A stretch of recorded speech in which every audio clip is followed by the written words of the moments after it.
28 sano ayaa laga joogaa geerida Allah u naxariistay Generaal Maxamed Faarax Ciidiid waxayna ku beegan tahay maanta 1 Agoosto 1996 waa maalintii Bill Clinton uu yiri waxaan naga siibantay qodax xanuun badan sidoo kale ra'iisul wasaaraha Ethiopia Meles Zenawi uu u arkay Soomaaliya inay tahay beelaha hadaba waxaan dib u malacsan doonaa taariikhda Generaal Ciidiid bilow ilaa geeridiisii Generaal Maxamed Faarax Ciidiid waxa uu bishii December ee sanadii 1934 ku dhashay magaalada Beledweyne ee xarunta gobolka Hiiraan Generaal Ciidiid waxa uu wax ku soo bartay dalalka Ruushka iyo Talyaaniga waxa uu xilligii gumeysiga la soo shaqeeyay booliiska Talyaaniga oo uu ku biiray sanadkii 1952 generaalka ayaa markii dambe ku biiray ciidamada qalabka sida ee Soomaaliyeed oo uu ka gaaray ilaa darajada generaal kulliyadda militariga ee Frunze oo ku taala magaalada Moscow ee dalka Ruushka ayuu sidoo kale culuum dheeraad ah oo dhanka militariga ku soo qaatay sanadii 1969 waxa uu kamid ahaa saraakiishii ka soo horjeeday afgambigii militariga ee dalka ka dhacay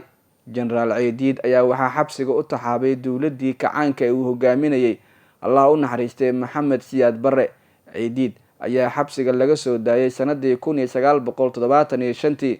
dagaalkii dhexmaray Soomaaliya iyo Ethiopia sanadii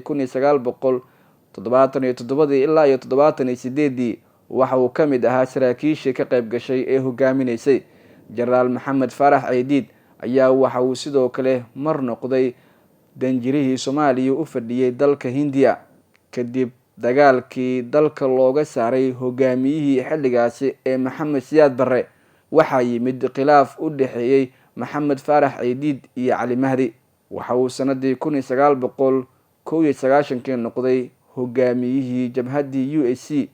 jabhadaasi ayaa ciidamada dawladda kula dagaalantay magaalada Muqdisho ugu dambeyntiina ka saartay dabayaaqadii bishii January ee sanadii 1991 Cali Mahdi waxa madaxweyne ku meel gaar ah u doortay dad u badan xubnaha jabhadii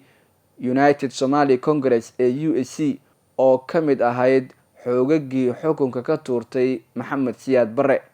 arintaasi ayaa khilaaf weyn ka dhaxdhalisay jabhadda gudaheeda oo waxa madaxtinimada Cali Mahdi diiday Generaal Maxamed Faarax Ciidiid oo isagu isku arkayay hogaamiyaha garabka militariga ee USC khilaafka ayaa isu rogay mid kumanaan shacab ah ay ku dhintaan kumanaan kalena ay ku barakacaan sanadii 1992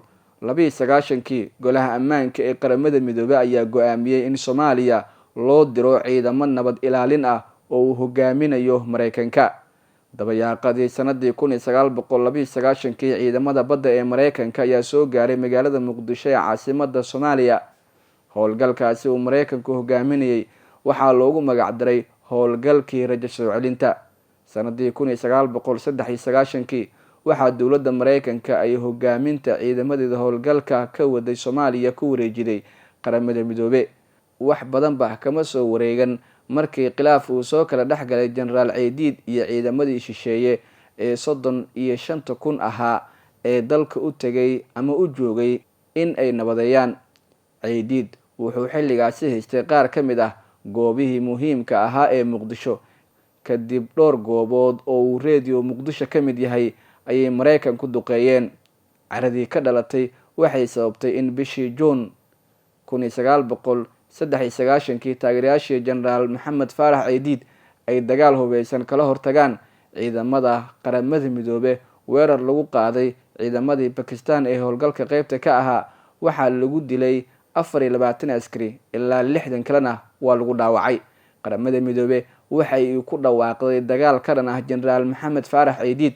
ciidanka Mareykanka ayaa gulufka colaadeed hogaanka u qabtay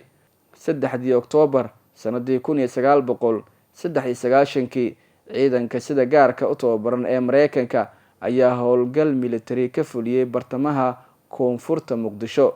xilligaasi waxa ay heleen xog sheegaysay in Generaal Ciidiid uu madax sare kulan kula lahaa Hotel Olympic ee wadada Howlwadaag waxa howlgalka ka qayb galay 19 diyaaradood 12 gaari 160 askari oo xaruntooda uga baxay inay howlgalka muddo 90 daqiiqo ah ku soo fuliyaan waxayse soo noqdeen 17 saacadood kadib markii ay soo fashilmeen. 50 daqiiqo markii howlgalka uu socday, diyaaradii ugu horeysay ee Black Hawk ayaa la soo riday. 20 daqiiqo kadibna diyaaradii labaad ayaa dhulka la soo dhigay. Ciidanka howlgalka galay ayaa la hareereeyay. Ciidan dheeraad ah ayaa loo diray si loo badbaadiyo iyagii. Waxa uu dagaalka daba dheeraaday oo habeenkii oo dhan u socday ilaa 6:15 AM xilliga Muqdisho. Boqolaal Soomaali ah iyo 18 askari oo Mareykan ah ayaa ku naf waayay dagaalkaasi. Qaar ayaa jidadka Muqdisho lagu jiijiiday. Dhacdada oo fajac ku noqotay Mareykanka waxay soo dadejisay inay gebi ahaanba isaga baxaan dalka. Gargaarkii bini'aadanimo gaabis ayaa ku yimid xilligaasi. Markii dambe Mareykanku waxay dagaalkii Muqdisho ka sameeyeen film la magac baxay Black Hawk Down. Mareykanka waxay ku guuldareysteen inay gacanta ku soo dhigaan Generaal Maxamed Faarax Ciidiid bishii Maarso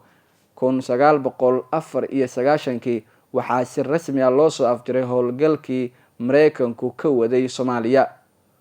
1 Agoosto 1996 Maxamed Faarax Ciidiid ayaa u dhintay dhaawac soo gaaray. waxaana habeenkii 1 Agoosto Radio Muqdisho laga daaray muusig baroordiiq ahaa. maalintii xigtay shacabkii ugu badnaa ayaa raacay baabuurtii waaweyneed oo dadku ay u raacayeen qabuurihii lagu aasayay Generaal Maxamed Faarax Ciidiid oo Hiliwaa ku yaalay. dadku waxay ahaayeen kuwo ka murugaysan maalintaasi geerida Allah u naxariistay Generaal Maxamed Faarax Ciidiid. waa maalintii Bill Clinton oo Mareykanka xilligaasi hogaaminayay uu yiri waxaa naga siibantay qodax xanuun badan. sidoo kale ra'iisul wasaarihii Itoobiya ee xilligaasi Mille Zenawi ayaa isna laga hayaa Soomaaliya waa Ibeela. waxaana xilligaasi ay fursad weyn u noqotay Mareykanka, Itoobiya iyo dalalka kaleba in Soomaaliya ay ku soo qaadaan duulaano dhowr nooc ah iyaga oo dhinacyo kala duwan kala dagaalamaya. 28 sano ayaa maanta laga joogaa geerida Allah u naxariistay Generaal Maxamed Faarax Ciidiid oo reer galbeedka sanado badan ay raadinayeen balse markii dambe u geeriyooday dhaawac soo gaaray.